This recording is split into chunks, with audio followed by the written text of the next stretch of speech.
What's up, guys? It's Parallax Abstraction, and welcome to PXA Peeks at Spectrum Break. This is another locally developed title. The Ottawa Indies are representing once again, and it comes to us from a single-person developer, actually, named Jason Hein. And this game was actually not on my radar. I hadn't gotten word of it for some reason, and then I was actually given a code for this at the recent Ottawa Streamers Meetup. And I took a look at it. Some of the guys there were saying, yeah, this is a really neat little thing, and I've been playing it for a little bit, and I was like, yeah, this is kind of cool. It's a relatively simple puzzle game, at least in concept, but it's got a really kind of a cool vibe to it that I wanted to show off to you guys here, because some of you might like it. So I am about halfway through the 55 levels that this game boasts at this point, but I'm actually going to go back. I'm going to jump around a little bit here so I can show you sort of the beginning of how it gets started and how the sort of complexity grows from there. So yeah, so what we've got here is, as I said, there are 55 levels in total, and this is what it looks like here. So this is a game, I believe you can only play it with the keyboard. I'm not sure about that though, but that is how I've been playing it because it definitely works well for that. Pretty much all you use is the WASD keys and the space bar. And your goal is very simple. It's like that. It's to light all the blocks in the level. So as you can see, every level, you can also press the tab key to do a zoom out, which is very critical in the later levels. So as you can see here, the levels start with the blocks placed in a static location. But as soon as you touch them and as soon as you activate them, they get physics properties. And everything can be pushed around and moved depending on how you land on it, what direction you land on it, the amount of speed that you hit it with, sort of different properties of that nature. It's sort of fairly straightforward physics stuff. And what I like about it is that you can beat the level in a number of different ways. Using those properties. So not every level has a perfectly static solution. You don't have to hit the blocks in a specific order every time. Certain levels you kind of do, but you don't have to hit the blocks in a specific order. You don't have to hit them all in the same way. You know, if you miss a block, depending on how you structure your methods here, you can actually come back and sort of make your way through it. You can also, you see you're playing this little sort of stick figure dude that's on like a surfboard thing, and you can do things like that. If you can time your jump so that you can actually wall jump and give yourself some extra height that way. And in later levels, as you'll see here, there are blocks that have sort of jet propulsion properties to them. So when you hit them, they'll go flying in a certain direction and can also impact things in other ways. Every level as well, so you see in the upper right, well, you missed it real quick, but you saw in the upper right there that little shimmering box that was like made out of red particles. Yeah, so every level has a secret block. And that is done purely for achievement purposes, if you can get them. This game has what the developer calls 6 real achievements. And, well, he is not incorrect in the sense that the achievements in this thing are kind of brutal. Complete every level, collect all the secrets, do speed run times, all these kinds of things like that. I actually just realized, I hope you guys actually saw the Steam overlay. That doesn't always come up in every game when I'm recording. But yeah, so the achievements in this are devilish, and he's right, they are real achievements. If you earn them, it's because you worked for it. There's no doubt about that. Some of the secret boxes, especially early in the game, are very easy to get. Others are just absolutely brutal. So yeah, it's definitely it can be a challenge in spots. Now, the one thing I'm going to say about this so far is that, at least to this point, I have not found beating the core levels that hard. I have only been playing this for about 40 minutes at the time I have been recording, and I'm halfway through it. Now, the levels are starting to get challenging. The later ones may be super tough. You can see here already I kind of hosed up this one. Some of the levels you do have to approach a certain way, and you have to complete almost little platforming challenges. And if you mess those up, you pretty much are hosed and have to start over. You could do a quick restart by just tapping the R key.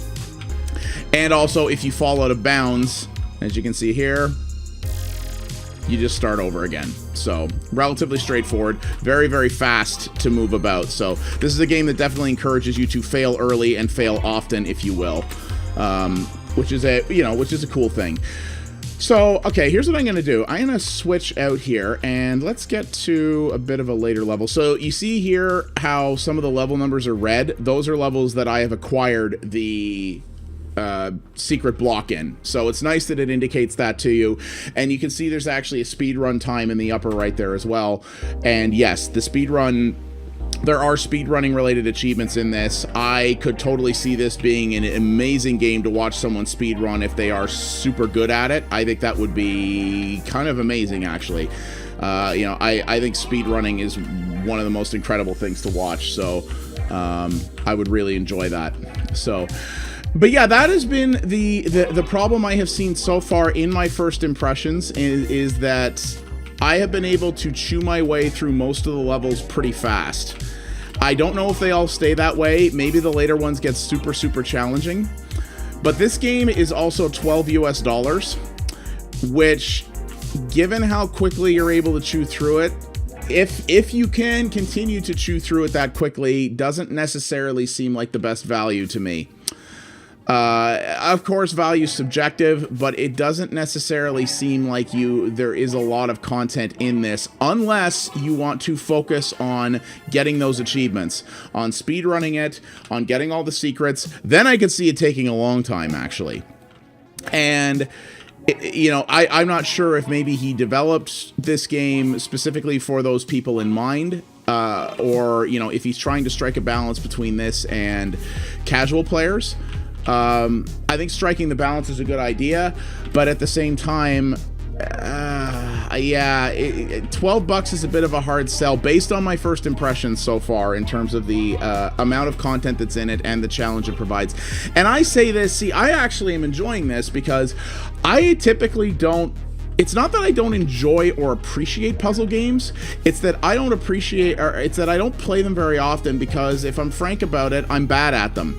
And my brain is very impatient for puzzles that I can't solve quickly. And I tend to, after a period of time, just kind of go, screw this, and I bounce off most puzzle games for that reason. So I always get a little bit hesitant when I cover puzzle games because I always feel like I'm kind of not a great person to cover those. See how you can get a little Rube Goldberg thing going there with certain levels? I think that's really cool. And so...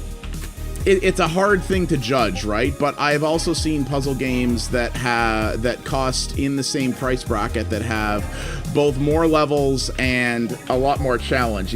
For example, Lode Runner Legacy, a game that is in some ways a bit of a hot mess on PC, has a ridiculous amount of levels. N++, I believe, is actually cheaper than this and has a crazy amount of levels and co-op and leaderboards and Steam Workshop support and right? So it's a little hard to say.